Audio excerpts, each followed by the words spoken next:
श्रीनाथ सत्संग परिवार या यूट्यूब चॅनलमध्ये आपल्या सगळ्यांचे मनपूर्वक हार्दिक स्वागत। आपल्या सगळ्यांना माहिती आहे की शारदीय नवरात्र उत्सवाला त्या ठिकाणी प्रारंभ होत आहे। प्रतिवर्षाप्रमाणे अत्यंतिक आनंदामध्ये उत्साहामध्ये साजरा होणारा शारदीय नवरात्र उत्सव हा संपूर्ण भारतीयांसाठी अत्यंत जिव्हाळ्याचा विषय त्या ठिकाणी आहे। तर शक्तीची उपासना करणारा हा उत्सव याच्यामध्ये संपूर्ण 9 दिवस शक्तीची उपासना जागर त्याचबरोबर तिची उपासना करून तिची कृपा संपादित करण्याचा हा पर्वकाळ त्या ठिकाणी आहे। तर अशा पद्धतीने शारदीय नवरात्र उत्सवाला त्या ठिकाणी प्रारंभ होतो आहे। आणि विशेष महत्त्व म्हणजे जसं सप्तशती ग्रंथामध्ये सांगितले शरत्काले महापूजा क्रियते याच्या वार्षिकी, त्या नियमानुसार शरत्कालामध्ये केली जाणारी भगवतीची उपासना ही अत्यंत फलदायी आणि फलद्रूप त्या ठिकाणी होत असते। आणि आपल्या पूर्व परंपरेनुसार आपण ही उपासना करत आलेलो आहोत। तर सर्वप्रथम आपण आजच्या या शृंखलेमध्ये शारदीय नवरात्राच्या संबंधी आणि घटस्थापना कशा पद्धतीने करावी त्या संबंधी थोडीशी माहिती आपण बघणार आहोत।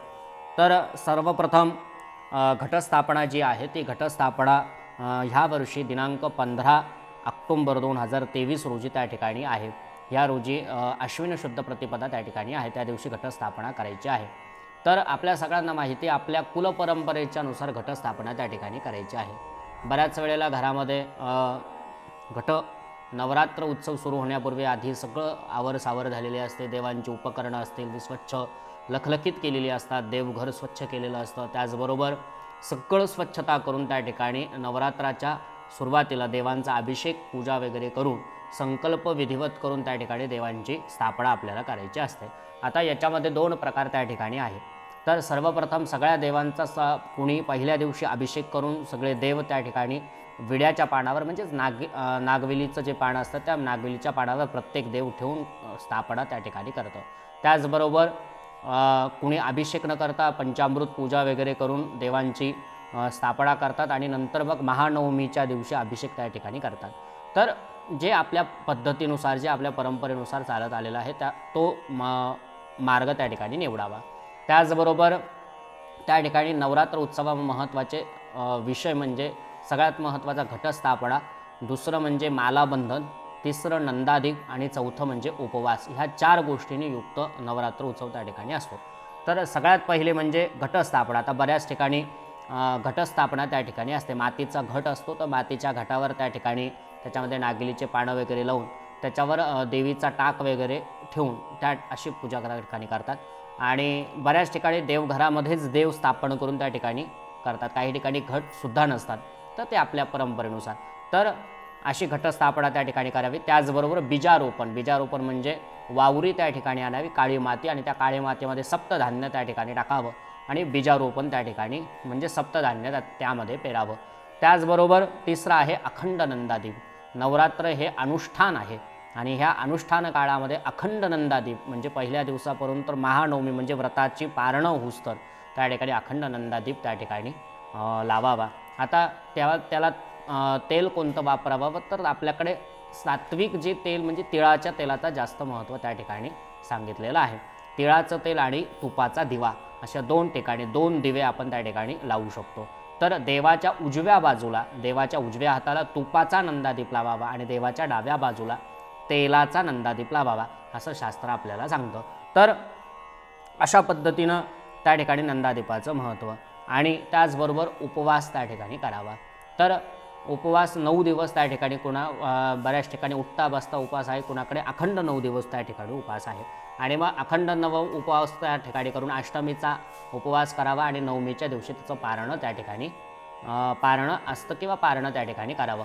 त्याचबरोबर नवरात्र पर्व काळामध्ये आपण त्या ठिकाणी सप्तशतीचे पाठसुद्धा त्या ठिकाणी करू शकतो। भगवतीचं महात्म्य ज्या ग्रंथामध्ये विदित केलेलं आहे आणि जो ग्रंथ अनंत फल देणारा, अनंत पुण्यफलासहित अनेक संकट निवारण करणारा जो ग्रंथ आहे तो ग्रंथ म्हणजे सप्तशती नावाचा ग्रंथ। त्या ग्रंथाचा पाठसुद्धा तुम्ही त्या ठिकाणी करू शकता किंवा त्याकरता गुरुजी निमंत्रित त्या ठिकाणी तुम्ही करू शकता। तर याच्यामध्ये आपल्या ज्या पद्धतीनुसार आपण त्या ठिकाणी तो पक्ष हे करू शकतो। तर सर्वप्रथम आपल्याकडे असं सांगितलेलं आहे की पाठ करत असताना, सप्तशती पाठ करत असताना त्या ठिकाणी प्रत्येक पाठाचं काय फल त्या ठिकाणी आहे, तर 13 अध्यायांचं मिळून 700 श्लोकांचं मिळून हा सप्तशती ग्रंथ तयार त्या ठिकाणी झालेला आहे. तर जर सप्तशती ग्रंथाचा एक पाठ जर केला तर फलसिद्धी होते, 3 पाठ जर केलं तर उपद्रवांची शांती होते, 5 पाठ जर केलं तर सर्व प्रकारची शांती त्या ठिकाणी होते, 7 पाठ केलं तर भयमुक्ती होते, 9 पाठ जर केले तर यज्ञफलाची प्राप्ती होते, 11 पाठ जर केलं तर राज्यप्राप्ती होते, त्याचबरोबर 12 पाठ केलं तर कार्यसिद्धी होते, त्याचबरोबर 14 पाठ जर केलं तर मनुष्य एखादा वश होतो, 15 पाठ जर केलं तर सुखसंपत्ती प्राप्त होते, 16 पाठ जर केले तर धनप्राप्ती होते, 17 पाठ जर केलं तर शत्रू रोग राजा यांच्यापासून भयनिवारण होतं, त्याचबरोबर 18 पाठ केलं तर प्रियप्राप्ती होते, 20 जर पाठ केले तर अनिष्टग्रहांचा दोष निवारण होतो, आणि 25 जर पाठ केले तर बंधमुक्ती, म्हणजे मनुष्याला त्या ठिकाणी सगळ्या बंधनातून मुक्त होऊन शेवटी त्याला मोक्ष प्राप्ती होते. असं 25 पाठ जर केलं तर असं त्याचं फल शास्त्रानं सांगितलेलं आहे. तर सर्वप्रथम म्हणजे आपल्याकडे पाठात्मक नवचंडी म्हणजे 13 पाठाचं त्या ठिकाणी प्रमाण आहे. 13 पाठ जर केले आपण तर त्या ठिकाणी ती पाठात्मक नवचंडी त्या ठिकाणी होते. तर अशा पद्धतीनं आपण पाठाचं किंवा रोज एक पाठ करावा आणि 9व्या दिवशी एका पाठाचा हवन त्या ठिकाणी करावा, असाही पक्ष आपण त्या ठिकाणी घेऊ शकतो. तर अशा पद्धतीनं घटस्थापना त्या ठिकाणी त्या दिवशी करायची आहे. तर साधारण आता घटस्थापना कधी करायची, तर हेही महत्त्वाचा विषय. घटस्थापना लक्षात घ्या, शक्यतो सकाळी घटस्थापना करावी, जास्त दुपार संध्याकाळ घटस्थापनेला करू नये. घरातले जे देव असतात तर साधारण आपलं स्नान झाल्याच्या नंतर, त्यानंतर संध्या झाल्याच्या नंतर त्या ठिकाणी देव बसवावे. तर अशा पद्धतीनं शास्त्रानं सांगितलेलं, जास्त भर दुपार असं संध्याकाळ वगैरे करू नये घरातले देव बसवताना. सार्वजनिक ठिकाणी जे संध्याकाळी होतं ते मोठमोठ्या मूर्ती असतात तर ते संध्याकाळच्या वेळेला होतं, ते काही नाही. पण मग घरातले देव बसवताना त्या ठिकाणी नवरात्र बसवताना घटस्थापना करताना ती सकाळीच त्या ठिकाणी करावी. त्याचबरोबर महत्त्वाचा अजून एक विषय आहे की नवरात्र पर्व काळामध्ये कुमारिका पूजन, म्हणून प्रत्येक ही जी चराचर आहे हे भगवती स्वरूप आहे. कारण संपूर्ण विश्व हे एका शक्तीवर चालतं आणि ती शक्ती म्हणजेच भगवती त्या ठिकाणी आहे, हे आपल्या सगळ्यांना माहिती आहे. आणि म्हणून कुमारिका पूजनाला विशेष महत्त्व त्या ठिकाणी आहे. आणि म्हणून त्या ठिकाणी कुमारिका पूजन करत असताना, आता कुमारिका ही शास्त्रानं सांगितलेली आहे, 10 वर्षाची आतील कुमारिका त्या ठिकाणी सांगितलेली आहे. आणि त्या कुमारिकेचं पूजन केलेलं असता आपल्याला सगळ्या भगवती जगदंबेचं साक्षात पूजन केल्याचं फळ त्या ठिकाणी प्राप्त होतं. तर सगळ्यात महत्त्वाचं म्हणजे आता किती कुमारिकांचं पूजन करावं आणि किती कुमारिकांचं पूजन केल्यावर काय फळ मिळतं ते सुद्धा आपण बघूया.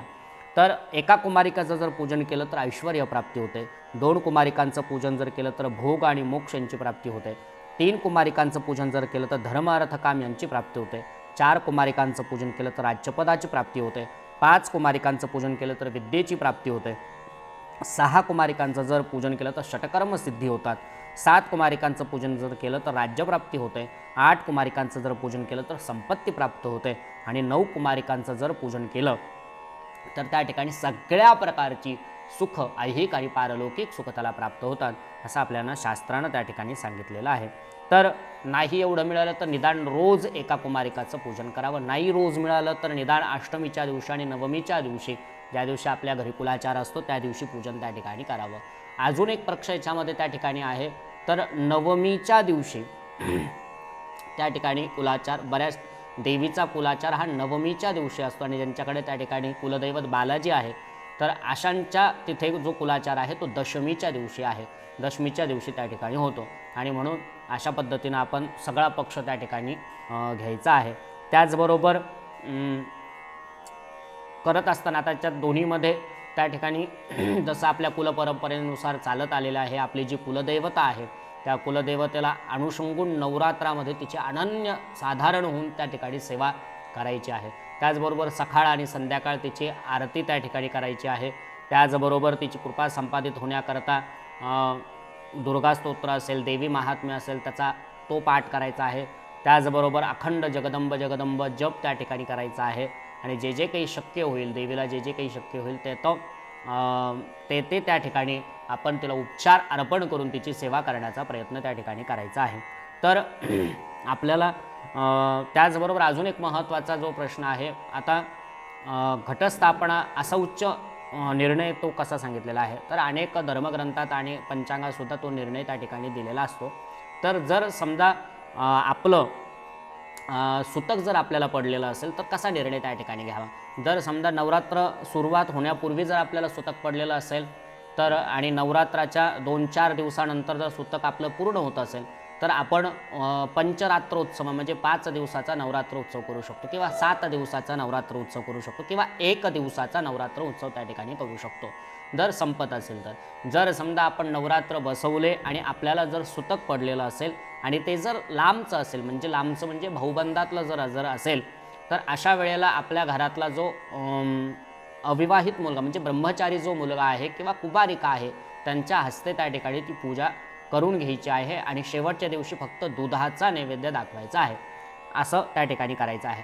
जर समजा आपल्या घरातलाच व्यक्ती कोणी जर निधन पावलेला असेल, घरातच कोणी जर निधन झालेलं असेल, तर अशा वेळेला मात्र त्या ठिकाणी नवरात्र बसवायचे नाही आहे. फक्त घरातल्या कुणीतरी उपवास मात्र करायचा आहे आणि नंतर ज्या वेळेला नवरात्र पूर्ण होऊन म्हणजे सुतक ज्यावेळेला पूर्ण होईल त्यानंतर मात्र नवरात्र खंडित झाले म्हणून त्या ठिकाणी भगवतीला एक अभिषेक पूजा आणि एक पाठ सप्तशतीचा करून घ्यायचा आहे, म्हणजे तो खंड त्या ठिकाणी भरून गेला. अशा पद्धतीनं आपल्याकडे शास्त्र निर्णय पंचांगातनं आणि अनेक ग्रंथातनं त्या ठिकाणी सांगितलेलं आहे. तर अशा पद्धतीनं आपण सगळ्यांनी विधिवत त्या ठिकाणी 15 तारखेला घटस्थापना त्या ठिकाणी करायची आहे आणि घटस्थापना करून त्या ठिकाणी भगवती जगदंबेची कृपा आपण संपादित त्या ठिकाणी करून घ्यायची आहे आणि नक्कीच आपल्यावर जगदंबा आपली कुलस्वामिनी कृपा करीलच. आणि आपल्याला ही माहिती नक्कीच आवडली असेल तर आपण नक्की त्या ठिकाणी शेअर करा, लाईक करा. आपल्या मनात काही प्रश्न असेल तर कमेंट करा, आम्ही नक्कीच त्याची उत्तरं देण्याचा प्रयत्न करू. आणि डिस्क्रिप्शनमध्ये तुम्हाला त्या ठिकाणी घटस्थापना कशी करायची आहे, कसा संकल्प करायचा आहे त्याची एक थोडक्यात माहिती तुम्हाला डिस्क्रिप्शनमध्ये देण्यात येईल, ती आपण जरूर बघा आणि आपल्या स्नेहीजनांना हा व्हिडिओ शेअर करा. सगळ्यांना रामकृष्ण हरी, जय जगदंब.